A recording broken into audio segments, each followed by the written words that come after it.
कि यहाँ पे कुछ संगठित अपराध के गिरोह सक्रिय थे, तो उस पर त्वरित कार्रवाई करते हुए डबवाली पुलिस ने 4 संगठित अपराधियों को काबू करने में सफलता प्राप्त करी है, जिनका नाम अमन, विकास, लक्ष्मण एवं गुरविंदर है। और इनसे 315 बोर के अवैध हथियार और एक कारतूस भी बरामद किया गया है। और इसके संबंध में ऊड़ा थाने में और कालावाली थाने में एफआईआर दर्ज की गई है। और विशेष बात यह है कि ना सिर्फ जिनसे वेपन रिकवर किया गया है उन्हें अरेस्ट किया गया है, लेकिन जिनसे वो वेपन लाते थे, तो सेकंड लेवल पे जो सोर्स है उन्हें भी गिरफ्तार किया गया है। और मुझे ऐसा लगता है कि इनके पास वेपन होने का जो कारण है, या इनकी आपसी जो कुछ रंजिश है कुछ लोगों से, वेपन रिकवर होने से और उनके गिरफ्तार होने से, तो जो संगठित अपराध है उस पर रोक लगाने पे कामयाबी हासिल होगी। सर, ये किस तरह के अपराधों को अंजाम देते थे? देखिए, ये इन 4 लोगों के खिलाफ लगभग 13 अभियोग अलग अलग थानों में दर्ज है। और लड़ाई झगड़ा, चोरी, लूट, आगजनी, फ्रॉड इत्यादि के मुकदमे इन पे दर्ज है, ना सिर्फ राजस्थान, हरियाणा, पंजाब इत्यादि में, बल्कि अन्य जगहों पे भी। और नशे करने के आदी हैं। और जैसा कि पूछताछ में ज्ञात हुआ है कि इनका कुछ अन्य लोगों से कुछ बातों को लेकर विवाद था, और पहले भी इनके कुछ झगड़े हो चुके थे। और इन्हें अंदेशा था कि अगर वहाँ मतलब जो अन्य लोग हैं वो किसी प्रकार का हमला करते हैं, तो जवाबी कार्रवाई या जवाबी हमले के लिए इन्होंने इस तरह के अवैध हथियार अपने पास रखे हुए थे।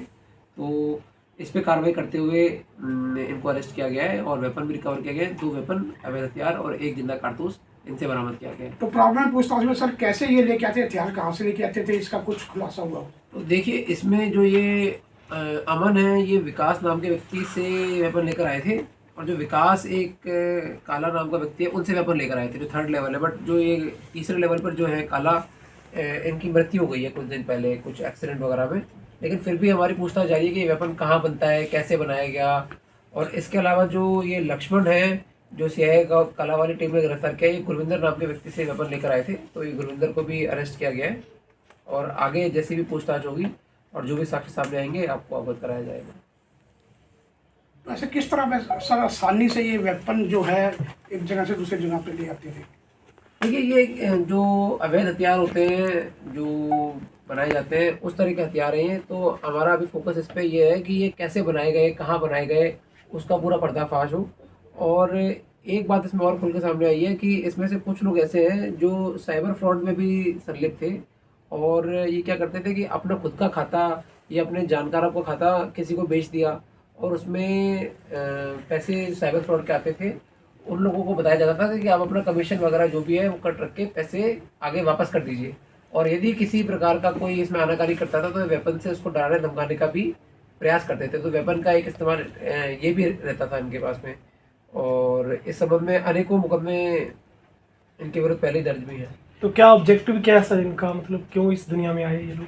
हाँ, मतलब बेसिकली जैसे आपको मैंने बताया, एक तो जो उनकी आपसी रंजिश कुछ अलग गिरोह के साथ में थे। जैसे कुछ लोगों के नाम भी इन्होंने बताया जिनके साथ इनका कुछ सालमखेड़ा गांव या अन्य कुछ गांवों के व्यक्तियों के साथ इनकी दुश्मनी थी। तो उस संबंध में ये वेपन अपने पास रखते थे। और इसके अलावा जो साइबर फ्रॉड में जो संलिप्तता थी, तो यदि किसी व्यक्ति को बताया गया कि भाई आपके खाते में कुछ रुपए आए हैं और अपना कमीशन काट के पैसे वापस कर दीजिए, और अगर कोई इसमें आनाकानी करे तो उसको डराने धमकाने के लिए वेपन का प्रयोग करते हैं। पुलिस लगातार अपराधियों पर प्रहार कर रही है, लेकिन गतिविधियां दिन प्रतिदिन बढ़ती जा रही है इस तरह की जो है सर आपराधिक गतिविधियां। तो क्या कारण रहा है इसका? नहीं, देखिए, हमारा तो प्रयास ये है कि अच्छा से अच्छा काम करें, और कहीं इसमें आपराधिक गतिविधियां होती हैं तो उस पर प्रिवेंटिव पुलिसिंग की भाई बढ़िया गश्त हो और अपराध ना होने पाए। लेकिन फिर भी होता है तो उसका खुलासा करके जो अपराधियों को नियमानुसार उनके विरुद्ध कार्रवाई की जाए। तो इसी के संदर्भ में डवाली पुलिस पूर्ण रूप से कटिबद्ध है। कोई खास रणनीति बनाई गई हो पुलिस को इन अपराधियों पर प्रहार के लिए सर? देखिए, एक तो जो अपनी गश्त है, चाहे वो पैदल गश्त हो गई, चाहे ईआरवी राइडर की गश्त हो गई, उनको उनकी जवाबदेही तय करना बहुत ज़्यादा ज़रूरी है कि अगर कहीं पर कोई वारदात हो रही है तो उस समय उनकी गश्त कहाँ पर थी। और इससे एक तो ये होता है कि भाई भविष्य में कोई वारदात नहीं हो, उनकी जवाबदेही तय होती है। इसके अलावा साइबर का भी हमने पूरा मदद लेने का प्रयास किया गया है। ना सिर्फ ये घटना, लेकिन इससे पहले की जो भी घटनाएं हैं उसमें साइबर सेल की भी हम पूरी मदद लेते हैं कि भाई उससे जो डेटा मिल पाए कि ना सिर्फ पहला आरोपी बल्कि पीछे से जहाँ से वो सामान ला रहे हैं या कोई अपराध का मतलब तैयार कर रहे हैं गिरोह, उनको भी अपन गिरफ्तार कर सकें। तो प्रयास यही है।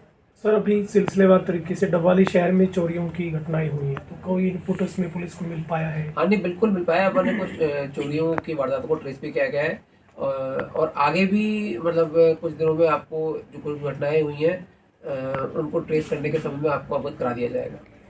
सर इस वेपन के मतलब यूज़ से किसी को कोई नुकसान या फिर इसके मतलब गोली की कोई ऐसी जो है जानकारी मिल पाई हो? मतलब ये वेपन उन्होंने कहीं चलाया है कि जी नहीं जी चलाया है? जी जी। नहीं, शायद तक अभी तक तो इन्होंने वेपन अभी तक इस्तेमाल नहीं किया था, लेकिन इसमें एक लाइव बुलेट भी इनसे मिला है और ये देसी वेपन है। तो ये भी पता करा जा रहा है कि ये कहाँ से बनाया था इन्होंने। इसके बनाने की अगर कोई संगठित गिरोह है, ये कहाँ बनता था, तो वो भी मतलब जांच पड़ताल करने का प्रयास कर रहे हैं। एक सर अपने एरिया में आज डबवाली शहर में भी और गांव मनोगढ़ में भी एनआईए की रेड हुई है सर, हाँ जी। तो वो सर किस संदर्भ में थी और कुछ बरामद हुआ या किसी को लेके गए साथ? देखिए, पहली बात तो एनआईए एक इंडिपेंडेंट एजेंसी है, तो उन्होंने अपने स्तर पे जो भी जांच पड़ताल करी है, और ये दो व्यक्ति हैं, एक तो विक्की है धारीवाल नगर के जहाँ पर ये पूछताछ की गई है, और राजू है लोहगढ़ के।